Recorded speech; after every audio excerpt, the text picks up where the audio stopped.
Hello everyone, welcome back to our channel English plus science with us. और आज मैं आप लोगों के लिए लेके आई हूँ क्लास 10 बायोलॉजी का चैप्टर 5 लाइफ प्रोसेसेस, जो हमने पहले से कंटिन्यू कर रखा था। उसका topic nutrition in human beings. और आज हम ये स्टार्ट करने वाले हैं। और इसमें पहली चीज जो आती है वो आती है एलिमेंट्री कैनाल।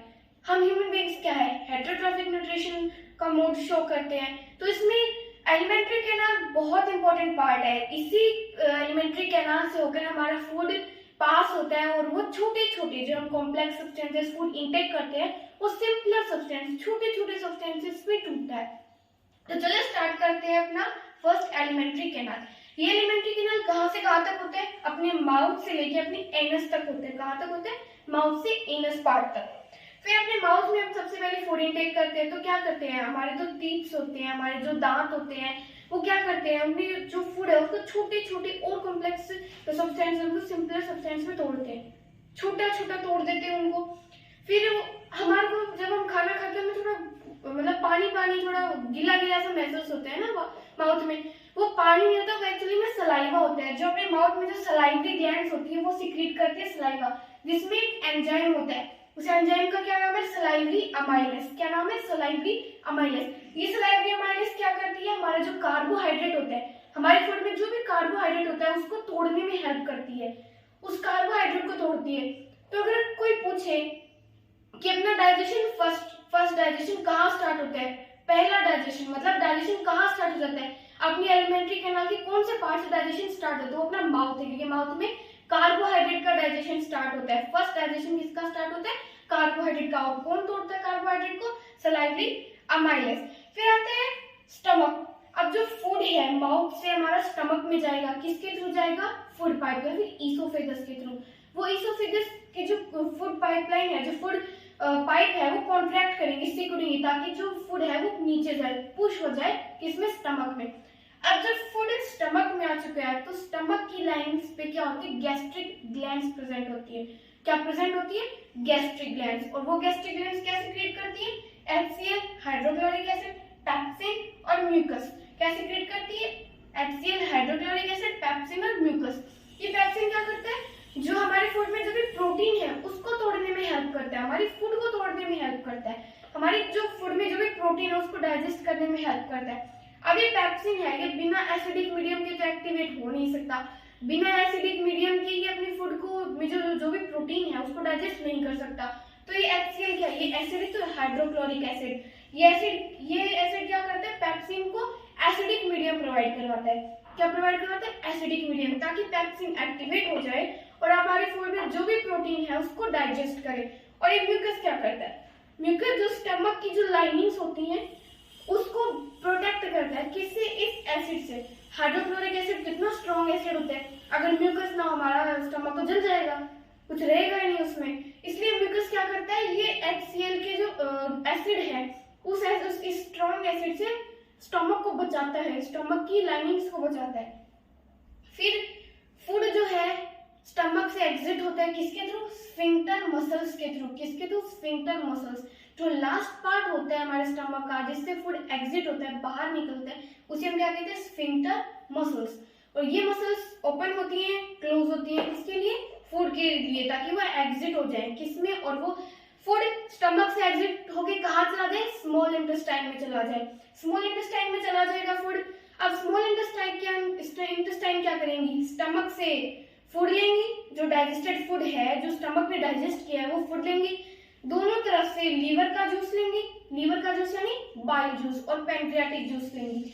इन दोनों को रिसीव करती है स्मॉल इंटेस्टाइन। पैंक्रियाटिक जूस में ट्रिप्सिन होता है जो प्रोटीन को तोड़ता है, जो प्रोटीन को डाइजेस्ट करता है, और लाइपेस होता है जो फैट्स को डाइजेस्ट करता है। अब प्रोटीन और फैट्स, जो ट्रिप्सिन और लाइपेस है जो प्रोटीन और फैट्स को डाइजेस्ट करती हैं, ये दोनों एसिडिक मीडियम पे एक्ट नहीं होते, ये बेसिक मीडियम पे एक्ट होते हैं। अब जो फूड हमारे स्टमक से आया है वो हाइड्रोक्लोरिक एसिड से पास होके आया है, मतलब वो एसिडिक मीडियम का है। हाइड्रोक्लोरिक एसिड एसिडिक मीडियम, और जो फूड है वो भी एसिडिक मीडियम का। अब ट्रिप्सिन और लैपेस तो बेसिक मीडियम पे एक्ट होते हैं, तो अब ये उस पे एक्ट हो नहीं पाएंगे। तो ये बाइल जूस क्या करता है? वो जो हमारा एसिडिक फूड, जो एसिडिक डाइजेस्टेड फूड आया है स्टमक से, उसको अल्कलाइन नेचर में बदलते हैं। अल्कलाइन क्या है? बेसिस का एक टाइप है। मतलब कहने से सिंपल पैटर्न वर्क करता है। कौन? Bile juice. अब ट्रिप्सिन और लाइपेज उस पर आसानी से एक्ट कर पाएंगे। अब स्मॉल इंटेस्टाइन में जो फैट्स है वो स्मॉल सिंपलर सब्सटेंसेस में नहीं है, वो लार्ज फैट ग्लोब्यूल्स के फॉर्म में प्रेजेंट है। कौन? फैट्स। अब लार्ज फैट ग्लोब्यूल्स पे लाइपेज एक्ट कर नहीं सकता, तो बाइल क्या करते हैं, उन लार्ज फैट ग्लोब्यूल्स को भी छोटे छोटे सब्सटेंसेस में तोड़ देता है, जिससे क्या है कि फैट्स जो ये लाइपेज है उस पे एक्ट कर जाता है और फैट्स को और भी स्मॉलर सब्सटेंसेस में तोड़ देता है। फिर इंटेस्टिनल जूस की बात आती है कि जो स्मॉल इंटेस्टाइन है ये वो जगह है जहां हमारे डाइजेशन की जो प्रोसेस है वो कंप्लीट होती है। डाइजेशन की प्रोसेस कंप्लीट कहाँ होती है? हमारे स्मॉल इंटेस्टाइन में। स्टार्ट कहाँ होती है? माउथ में। तो अगर इंटेस्टाइन में हमारी जो डाइजेशन की प्रोसेस कंप्लीट होती है तो कोई तो होगा जो इसे कंप्लीट करेगा, क्योंकि अभी तो हमारा पूरा फूड डाइजेस्ट हुआ नहीं है। तो स्मॉल इंटेस्टाइन की जो वॉल्स होती हैं वहां पे इंटेस्टाइनल ग्लैंड्स प्रेजेंट होती है। क्या प्रेजेंट होती है? Intestine glands. और वो इंटेस्टाइन ग्लैंड्स क्या सीक्रेट करती है? इंटेस्टिनल जूस सीक्रेट करती है। क्या सीक्रेट करती है? Intestinal juice. जो क्या करते हैं, प्रोटीन्स को तो अमाइनो एसिड्स में तोड़ देते हैं, प्रोटीन्स का डाइजेशन करके उसको किस में बदल देते हैं? अमाइनो एसिड्स में। कार्बोहाइड्रेट को ग्लूकोज में, कार्बोहाइड्रेट को किस में तोड़ देते हैं? ग्लूकोज में, कंप्लीटली, टोटली। और फैट्स को फैटी एसिड और ग्लिसरॉल में। फैट्स को किस में बदल देते हैं? फैट्स को किस में डाइजेस्ट कर देते हैं? फैटी एसिड्स और ग्लिसरॉल में। फिर स्मॉल इंटेस्टाइन की वॉल पे हेयर लाइक प्रोजेक्शंस, कुछ बालों टाइप के hair like structures, projections present होते हैं, जिनको हम क्या कहते हैं? विलाई कहते हैं। क्या कहते हैं? विलाई। वो विलाई क्या करती है? वो विलाई डायरेक्ट कांटेक्ट में होती है। किससे अटैच होती है? ब्लड वेसल से। तो जो भी हमारा यूजफुल मटेरियल है, जो भी हमने हमारे फूड से डाइजेस्ट किया है, जो हमारी बॉडी को बिल्डअप करने में, जो हमारी बॉडी के लिए बहुत अच्छा है, उसको क्या करती है? उसको एब्जॉर्ब करके ब्लड वेसल्स में छोड़ देती है। अब ये अमाइनो एसिड्स है, ये ग्लूकोज है, ये फैटी एसिड्स है, ये ग्लिसरॉल है, ये हमारी यूजफुल मटेरियल तो है हमारी बॉडी के लिए, उसको एब्जॉर्ब करके ब्लड वेसल्स में छोड़ देती है। फिर जो अनडाइजेस्टेड फूड है, जिसमें अब कुछ भी नहीं बचा है, वो कहाँ चला जाता है? लार्ज इंटेस्टाइन में। अब जो भी डाइजेस्टेड फूड, जो हमारा यूजफुल मटेरियल ब्लड वेसल्स में है, वो ब्लड वेसल्स क्या उसे सर्कुलेट कर देंगी, पूरी बॉडी में सर्कुलेट कर देंगी, ताकि वो जो यूजफुल मटेरियल है वो हर एक सेल्स, हर एक टिश्यूज के पास पहुंच जाए, जिससे क्या करे, वो एनर्जी, अपनी एनर्जी रिक्वायरमेंट पूरी कर ले।